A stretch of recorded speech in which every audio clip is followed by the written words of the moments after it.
Good evening, everyone. Welcome to the channel. Before I begin, here are my disclaimers. Today I am going to give you an update about BERKLEY W R CORP quarterly report.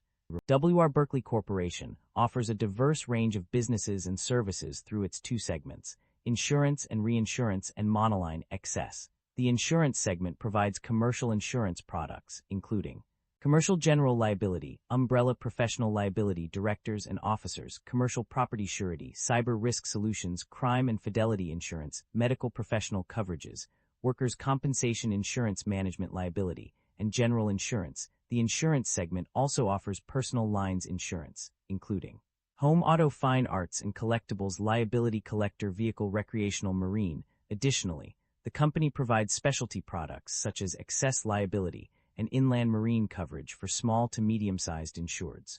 The reinsurance and monoline excess segment offers treaty and facultative reinsurance solutions, including property and casualty reinsurance products, facultative reinsurance products, automatic, semi-automatic and individual risk assumed, turnkey products, cyber, employment practices liability insurance, liquor liability insurance, and violent events. The significant increase in W R Berkley Corporation's stock price over the past year can be attributed to several key factors. Firstly, the company has demonstrated strong financial performance with robust growth due to new business units, rate increases, and high retention. Additionally, W R Berkley has consistently beaten earnings estimates, benefiting from higher underwriting gains and improved investment income. The company's focus on commercial lines and diversification through its international business have also contributed to growth. Furthermore, the favorable return on capital, with a return on equity of 18.8%, reflects efficient utilization of shareholders' funds. The consistent payment of dividends since 2005 and share buybacks driven by strong cash flow have also boosted investor confidence. Increased institutional ownership, strategic appointments, and initiatives such as the establishment of new entities and international expansion have further contributed to the stock's rise.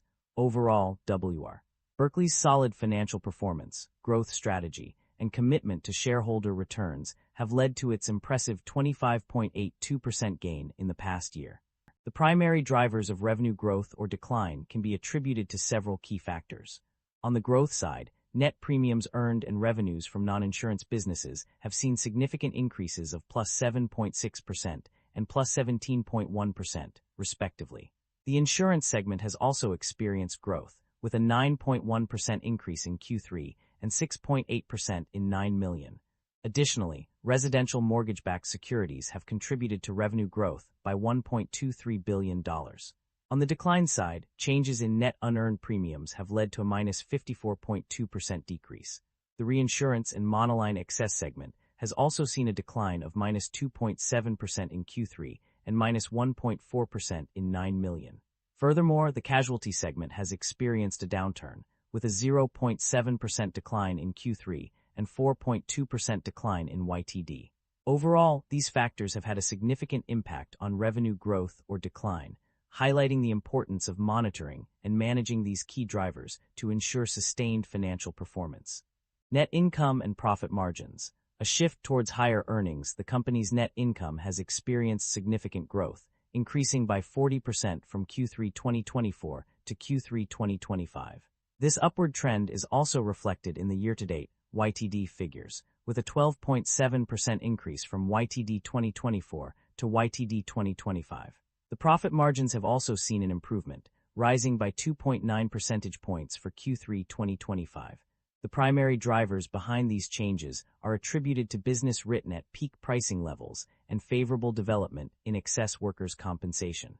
The company's ability to capitalize on higher profitability from past year's business has contributed significantly to the increase in net income. Additionally, lower claim frequency and reported losses have led to improved results in excess workers' compensation. These factors have collectively contributed to a substantial improvement in the company's financial performance, with net income and profit margins experiencing notable growth. As the company continues to navigate its operations, these positive trends are expected to persist, driving further increases in earnings. The company's financial performance indicates a consistent generation of positive operating cash flow. The total operating cash flow for the period is $9,311,458, demonstrating a substantial inflow of funds into the business. Furthermore, net cash from operating activities has been positive in both years, with amounts of $2,587,484 and $2,868,335 respectively. This trend suggests that the company's operations are generating sufficient cash to support its financial obligations, indicating a healthy financial position. The company's debt level has shown mixed results. On one hand, total debt increased from $1,200,000 to $1,500,000 between the previous year and current year. However, the percentage of total capital attributable to debt decreased from 25% to 22%. This inconsistency in data suggests that while the absolute amount of debt has risen, its proportion to overall capital has actually declined. Interest expenses have remained relatively stable, with some fluctuations but no significant change.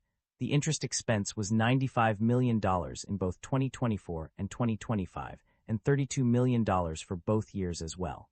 Overall, there is no substantial evidence to suggest a significant increase or decrease in the company's debt level or interest expenses.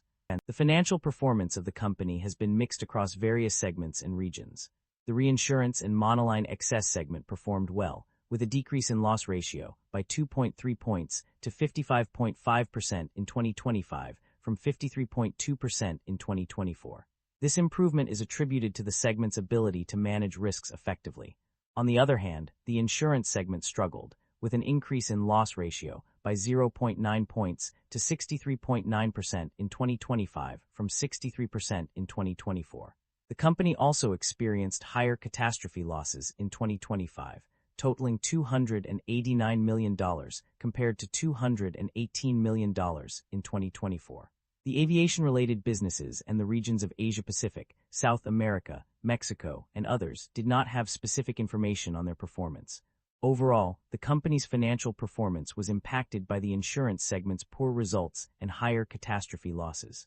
Management is optimistic about the company's outlook, citing long-term growth and profitability goals as a priority. Key strategies include expanding into specialty business niches such as healthcare, cybersecurity, energy, and agriculture, as well as growing international markets. The company expects continued premium growth due to recent rate increases, which will be earned over the upcoming quarters. Management also plans to adjust the investment portfolio in response to changes in interest rates, credit spreads, and foreign currencies to maximize total return. The company has made several strategic moves through acquisitions and divestitures. Notably, it acquired a minority investment in Lifson Ray Limited, a Bermuda reinsurance company, as detailed on page 18. In terms of divestitures, the company has sold various securities to optimize its portfolio. Specifically, it has sold fixed maturity securities without providing specific details, page 54, unloaded lower quality securities when credit spreads are expected to widen, ditch securities denominated in foreign currencies when those currencies were anticipated to decline in value. These moves demonstrate the company's efforts to manage risk and maximize returns through strategic portfolio adjustments. The company has a history of returning value to its shareholders through both dividend payments and share buybacks.